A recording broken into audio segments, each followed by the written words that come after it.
ऊंचा ऑफिस राष्ट्रपति जी का भी शामिल हो जाता है, क्योंकि वो मर्सी पिटिशंस पर फैसला करता है। जैसे सुप्रीम कोर्ट रात तक सारी रात चली, सो मैं ये माइट ऑफ द स्टेट मांगता है। जो लोग निंदा करते हैं, जो लोग दया मांगते हैं, किसके खिलाफ दया मांगते हैं? क्या उनका कोई गया था? उनका कोई गया था? उनसे जाके पूछो जिनके लिए गया था। ये देश किसका है? देश तो सबका है। ये क्या आप क्षमा याचना कैसे मांगते हैं? क्या आपके घर में कुछ हुआ?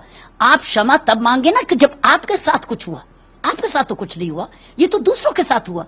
और विक्टिमोलॉजी भी बड़ी इंपॉर्टेंट है। हम एक अगर एक्यूज के राइट्स मांगते हैं तो साथ साथ विक्टिम्स के भी राइट्स हैं। और इधर तो विक्टिम सारा देश है, सारा देश है।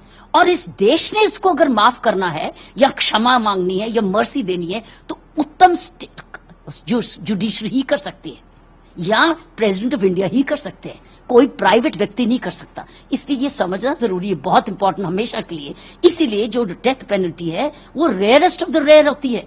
कई सालों में 3 ही तो डेथ पेनल्टी गई, लेकिन क्या ऐसे जो व्यक्ति सारे देश को खत्म करने आया था उसके लिए भी कहना है कि तू जिंदा रहे, तू चाहे देश की जिंदगी लेने आया था, तू जिंदा रहे, चाहे जेल के अंदर है। और ये भी क्या गारंटी है कि कल को आतंकवाद आके उसी जेल पर रेड नहीं करेगा और उसको फिर ले जाएगा वापस, जैसे हुआ है कई बार।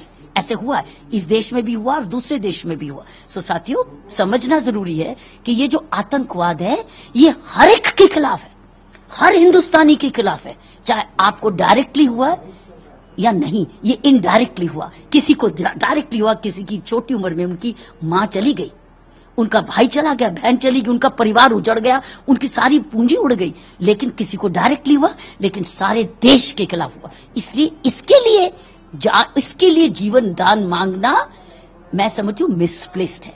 और दूसरी चीज मेरी रिक्वेस्ट मीडिया को भी है कि जैसे गुरदासपुर का एनकाउंटर आपने blow by blow account media में प्रोजेक्ट नहीं किया, इसी प्रकार अब सुप्रीम कोर्ट ने और सरकार ने हमारे प्रेसिडेंट ने फैसला दे दिया, जिसको कहते हैं the courts have spoken, the government has spoken, the law has spoken. अब उसको जाने दीजिए, उसको मुक्त करिए, उसको जीने दीजिए, उसके परिवार को अपने समय पर रहने दीजिए। इसका ब्लो बाय ब्लो अकाउंट अगले 48 घंटे अगर आप देते रहेंगे, जब तक वो अपनी कब्र में नहीं चला जाएगा, उसके बाद भी क्या होगा? क्या हम दो दिन पड़े 48 घंटे या पता नहीं 3 दिन पूरे दिन हम इसी में जुटे रहेंगे? मैं समझती हूँ, क्षमा करें, जैसे आपने गुरदासपुर को मीडिया ने बख्शा था और सीखा था सबक बॉम्बे के राइट्स के बाद, इसी प्रकार इस पर भी अब उसको मुक्ति दे दीजिए, क्योंकि कानून ने तो उसको मुक्ति दे दी। और टेररिस्ट तो मुक्ति लेने आता है, टेररिस्ट जीवन लेता भी और जीवन देने भी आता है, नहीं तो वो टेररिस्ट नहीं बनता। वो टेररिस्ट नहीं होता है जो अपनी जान बचाने के बाद दूसरों की जान लेने आता है। टेररिस्ट का मतलब है मैं भी अपना जान देता हूं, दूसरों की भी जान लेता हूं। तो उसकी व्यक्तियों की 3 दिन ऐसे चलाते रहना, प्लीज मुक्त करो, उसको थोड़ी शांति होने दो।